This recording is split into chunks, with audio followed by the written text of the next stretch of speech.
also want to say thank you to our school board members. Many of them were out in schools today, whether they were substituting or helping a school with intake or dismissal. Our board members were right there with the rest of our district office staff.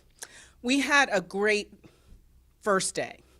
It was so exciting, one, to see parents at elementary not only come to the school, but be able for the first time in 2 years walk their children to class.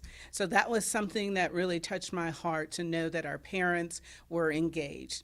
2 years ago, I said my new word was pivot. Well, this year I have two new words, patience and engagement. On the first day of school, patience with our one issue that we had today, transportation, and engagement started today with parents being able to walk their children to class. We had a great first day, not only because of our school-based employees, but also because of our district employees. Everyone was out in schools. It was back to this all hands on deck. They were either out supporting schools with intake or substituting in classes, or they may have been supporting schools here at the district office. Today we had almost 111,000 students of our estimated 133,000 students return on the first day. If you are a family with children that did not come to school today, I encourage you to be here for day 2. I assure you that in our classrooms, the process of teaching and learning has already begun. We can help your child reach an unlimited potential, but we need them in school every day. And so if you weren't here today, I hope we will see you in class tomorrow. Even though we have over 400 vacancies, today more than 95% of our substitute requests were filled, and we had district staff in place at many schools to fill any unfilled gaps.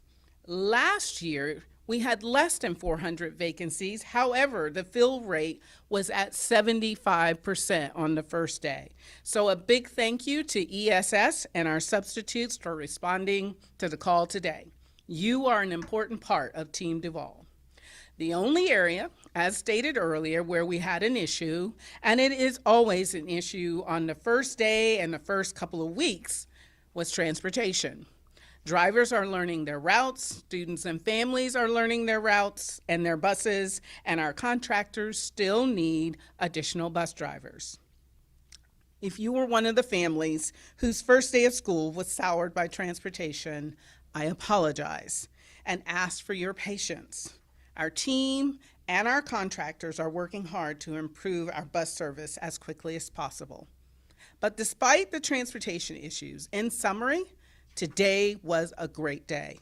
It was very smooth opening of the school year, and I look forward to the next 36 weeks of school because I believe that we are going to have a fantastic 22-23 school year.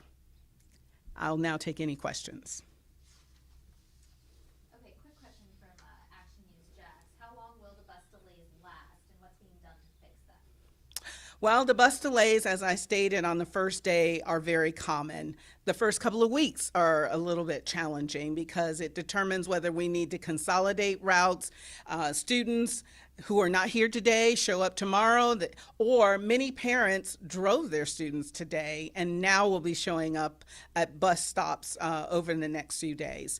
Our contractors are in the process of hiring, I think, over 100 drivers, but it does take time for those who need training, for their CDL licenses, for those who are starting their training routes. So hopefully over the next few weeks, we will see those delays get better. And so like mid-school year, when things are kind of smoothed out, what would a typical day look like as far as transportation? There is never a typical day when it relates to transportation because they encounter traffic right now, especially at our schools that have a large number of ESE students. They are being very careful about loading the buses with those students. We have students in wheelchairs. They want to make sure that those students are on the right bus so that they don't have a difficulty of getting them home. But on a typical day, Transportation starts as early as 5:30 in the morning. With our high schools, we have 3 runs: high school, elementary, and middle. And then the day ends somewhere between 5:30 to 6 o'clock p.m. And that's again in the afternoon. It starts with high school, elementary, and then middle school. Middle school being the last run, that's where they're the ones who see most of the delays. And so are there any kids still on buses as late as 5 o'clock? I know there was some pretty significant delays today. Absolutely, because middle school doesn't get out until sometimes between 4:15 to 4:45. So yes, you will see students on buses at 5 o'clock today. Well, speaking of patience, Doctor, I know some kids are going to have to be patient waiting for that bus. We've seen a few bus routes where they're delayed by 90 minutes. That's a lot of patience, Doc. So, what's the protocol for notifying parents and students when it comes to their bus routes, if and when it will come, or if it won't come?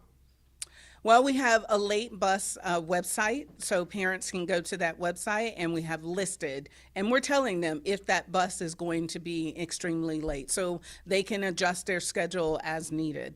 But our hope is that over the next couple of weeks, that's going to continue to be reduced. Do we have an exact number of how many delays we've had so far today? No, I do not have an exact number. I know that we are down 50 bus drivers, so we could naturally guess at least 50 of the routes are being delayed or impacted, but that's only inclusive of the known bus drivers that are not in. I do not know how many bus drivers might have been out for sickness or for other reasons, but right now we know at least 50 of our routes are being impacted. Dr. Greene, if I can change the subject real quick, one of my colleagues wants to ask you about Common Core. They told me to ask you about how math was phased out. Apparently, it was scrutinized by a lot of parents, and he just wants me to get your take on that real quick. Well, this year is our first year of implementing the best standards for the state of Florida for all grade levels. We implemented math best standards for grades K through 2 last year, and so 3 through high school will be implemented this year.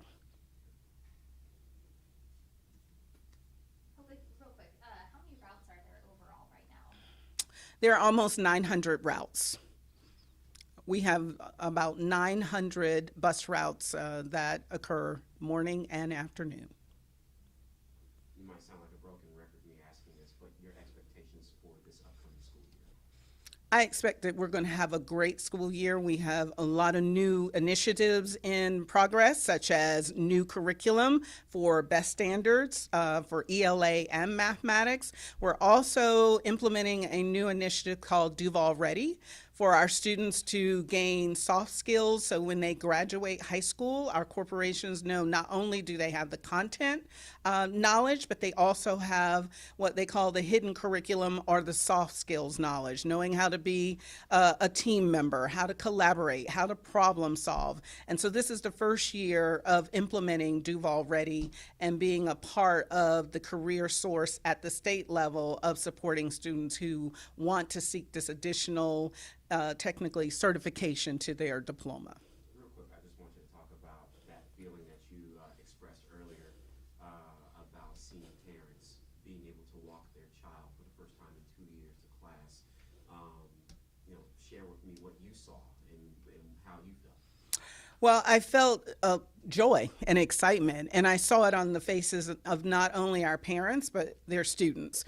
Some of our schools have what we call the boohoo breakfast. That means it's mostly for parents of kindergarten children, that it's very hard for them to see them go on that first day of school, and they have this breakfast to help them come together and support one another.